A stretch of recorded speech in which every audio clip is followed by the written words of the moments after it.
నమస్తే, welcome to our channel. నేను ప్రియాంకారావు. విజయ్ తలపతి ఈయనకి ఎంత పెద్ద ఫ్యాన్ ఫాలోయింగ్ ఉంది అనేది అందరికీ తెలుసు. కొత్తగా ఆయన పార్టీ పెట్టారు. ఇప్పుడు పూర్తిగా రాజకీయ నాయకుడు అయిపోయాడు. కానీ ప్రజల కోసం, తన రాజకీయ భవిష్యత్తు కోసం చివరిగా ఒక సినిమా తీయాలనుకున్నారు, తీశారు. కానీ సెన్సార్ బోర్డ్ ఈ సినిమా రిలీజ్ అవ్వడానికి ఒప్పుకోవట్లేదు.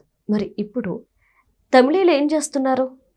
తిరగబడ్డారు. ఎవరి మీద అంటే సెన్సార్ బోర్డు మీద. సెన్సార్ బోర్డుకి స్ట్రాంగ్ వార్నింగ్ ఇచ్చారు. ఇందులో కీలక పాత్ర పోషించింది విశాల్, తెలుగువాడు. మరి తెలుసుకుందాం అసలు అక్కడ ఏం జరుగుతుంది అనేది. మనతో మాట్లాడడానికి ప్రముఖ ఫిలిం ఎనలిస్ట్ శ్రవణ్ కుమార్ గారు వీర్లపాటి ఉన్నారు. ఆయన అడిగి తెలుసుకుందాం. నమస్కారం సార్. నమస్తే అండి. విశాల్ సెన్సార్ బోర్డుకి వార్నింగ్ ఇచ్చాడు, అంటే సినిమా రిలీజ్ కాకుండా ఆపినందుకు విజయ్ తలపతిది. సో ఏంటి ఆ వార్నింగ్? ఎందుకు ఇంత సీరియస్ అవుతున్నారు వాళ్ళు? తమిళ చిత్ర పరిశ్రమలో రాజకీయాలు తమిళ సినిమాలను విడదీసలేని సందర్భం అది. ఎందుకంటే ఇప్పుడే కాదు, 1970 నుంచి 70 దశకం నుంచి ప్రారంభమైందని చెప్పొచ్చు. ఎంజి రామచంద్రన్ కరుణానిధి దశకంగా నేను చూస్తే ఈ రోజు కూడా అంటే సినిమా రాజకీయ రంగాలు రెండు విడదీసి చూడలేని విభాగం అది. ఖచ్చితంగా అక్కడ ఆ రూలింగ్ పార్టీలు ఎప్పుడు కూడా సినిమా సెక్టర్ నుంచి వచ్చిన వాళ్ళే ఉన్నారు. మనం గత కాలం నుంచి చూస్తూ ఉన్నాం. ఇప్పుడు జయలలిత తర్వాత డిఎంకేకే ప్రత్యామ్నాయం లేకపోవడాలు, ఎవరు వస్తారు ఏమి అనుకుంటున్న తరుణంలో టీవీకే పార్టీ పెట్టి విజయ్ రావడం, అసంఖ్యమైనటువంటి జన మద్దతు, ఆ మీటింగులు మనం చూస్తున్నాం కదా. ఆ శేషమైన జనం మళ్ళీ చివరికి వాళ్ళు పెట్టిన బహిరంగ సభల్లో కూడా తొక్కిసలాట జరిగి చనిపోవడం బాధాకరం. సో ఒక రాజకీయ శక్తిగా ఒక కొత్తవాడు వస్తున్నప్పుడు అతన్ని ప్రతిఘటించడానికి అధికార పార్టీ ఎప్పుడు కూడా ప్రతికూల పరిస్థితులు క్రియేట్ చేయడం అనేది సహజమే ఎప్పుడైనా సరే. అది ఇప్పుడే కాదు, సరే చివరిసారి ఒక సినిమా నటించి రాజకీయాలు వెళ్దాం అనేది జననాయకుని ఒక సినిమా తీశాడు. కానీ దాని మీద సెన్సార్ బోర్డు రూపాల అడ్డంకులు సృష్టించి దాన్ని సినిమా బయటికి రాకుండా అధికార పార్టీ ఒత్తిడి చేస్తున్నది అపవాదు. నిజంగా కూడా కోర్టు దానికి వెళ్ళినా కూడా కోర్టు కూడా జోక్యం చేసుకునేంతలా జటిలమైపోయింది అది. సో దాంతో ఏకంగా ఆ సినీ పరిశ్రమ విజయ్కి తోడొచ్చిందని చెప్పవచ్చు. తమిళ సినీ పరిశ్రమకు చెందినటువంటి విశాల్ నాయకుడు అల్టిమేటం ఇచ్చాడు.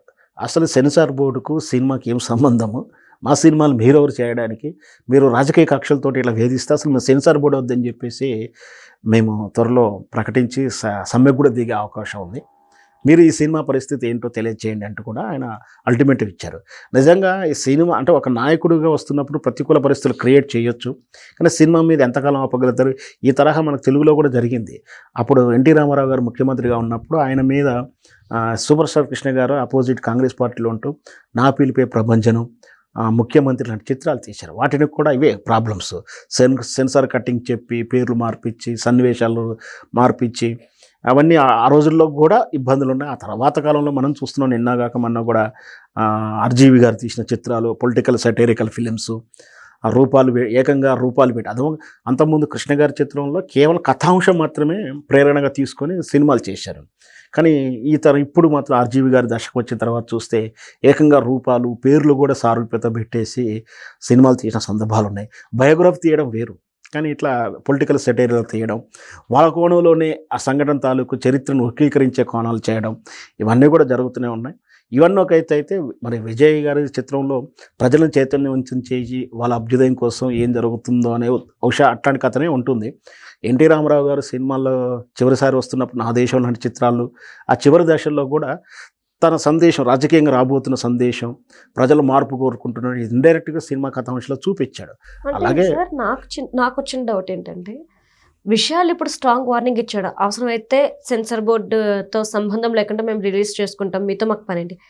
సెన్సార్ బోర్డు అనేదే లేకపోతే ఏ సినిమా పడితే, ఎంత చెత్త సినిమా పడితే అంత చెత్త సినిమా, ఏ సీన్స్ పడితే ఆ సినిమా వచ్చే ఛాన్సెస్ ఉంటాయి కదా. దానివల్ల ప్రజలు, పిల్లలు అందరికీ కూడా అందరూ పొల్యూట్ అయ్యే అవకాశాలు ఎక్కువ కదా. ఒక్క సినిమా కోసం ఎందుకు ఇలాంటి వార్నింగ్, ఇలాంటి డెసిషన్స్? కరెక్ట్ అండి, మంచి ప్రశ్నే. కానీ సెన్సార్ ఉన్నా కూడా మరి ఎన్ని అసాంఘిక కార్యకలాపాలు ఉన్నటువంటి, మితిమీరిన వైలెన్స్, మితిమీరిన హింస, మితిమీరిన శృంగారం, మరి మితిమీరినటువంటి డ్రెస్ సెన్స్, ఇవన్నీ వస్తున్నాయిగా. మరి సెన్సార్ బోర్డు ఉన్నా కూడా ఎలా వచ్చింది? ఏమైనా న్యూడిటీ లేదేమో, కానీ మిగతాదంతా సినిమాలు వస్తూ ఉంది కదా. వాళ్ళకి నచ్చిన సినిమాలకి ఒక రకంగా నచ్చిన సినిమాలకు ఒక రకంగా వాళ్ళు అంటే వాళ్ళకి ఇష్టం ఉన్నట్టు కాదుగా సెన్సార్ బోర్డు అంటే. సెన్సార్ బోర్డు రూల్ ఉందంటే అందరికీ వర్తింపలా ఉండాలి. అలాంటి సెన్సార్ బోర్డే కావాలి కానీ రాజకీయ ప్రమేయాలతోటి ఉండే బోర్డు వద్దు అనేది వాళ్ళ ఉద్దేశం. నిజంగా సెన్సార్ బోర్డు లేకపోతే ఇబ్బందులు ఉంటాయి. ఉన్నంత మాత్రాన్ని ఏమన్నా అవుతుందా అంటే చాలా ప్రశ్నలు వస్తాయి. బట్ ఇక్కడే కాదు ఎక్కడైనా అదే ఉంది. సెన్సార్ బోర్డు అంటే ఆఫీసర్స్ అంతా కూడా గవర్నమెంట్ ఆఫీసర్స్ ఉంటారు. బట్ పాలక మండలి అంతా కూడా సెన్సార్ బోర్డు గౌరవ సభ్యులంతా కూడా ఎగ్జామింగ్ కమిటీ అంట. ఒక సినిమాని చూసి అభిప్రాయాలు ఇవ్వాల్సింది అంటే కూడా వీళ్ళు ఎగ్జామింగ్ కమిటీ వీళ్ళు కూడా ఉంటారు. దీంట్లో వివిధ రకాల సెక్టర్ నుంచి ఎన్నుకోబడి ఉండాలి. కానీ దురదృష్టవశాత్తు వీళ్ళంతా మళ్ళీ రాజకీయ నాయకులనే నిరుద్యోగులైన రాజకీయ నాయకులకు ఒక పోస్ట్ ఇచ్చేస్తున్నారు. లేదా ఓడు 5 లక్షలు ఇస్తే 10 లక్షలు ఇస్తే ఆ సెన్సార్ బోర్డు మెంబర్ ఇస్తున్నాడు. బహుశా ఆయనకు పదవి 2 ఏళ్ళే కావచ్చు. కానీ బాధ్యత లేని వ్యక్తులు ఆ విధంగా వచ్చిన వాళ్ళు ఈ విలువల గురించి పరితపిస్తారనడం అనేది అసాస్పదం అవుతుంది. అందుకే ఇట్లాంటి సినిమాలు అప్పుడప్పుడు బయటకు వస్తూ ఉన్నాయి. సరే ఏదైనా మరి చూద్దాం వాళ్ళు ఎట్లాంటి నిర్ణయం తీసుకుంటారో. ఆయన వద్దనంత మాత్రాన సెన్సార్ బోర్డు క్యాన్సిల్ అవ్వదు. బట్ కొంచెం వాళ్ళు ఏమైనా రూల్స్ మార్చుకొని విజయ్కి సముచితంగా సినిమా రిలీజ్ చేసే అవకాశం అని ఇస్తారా చూడాలి. Right. Thank you so much sir. Thank you.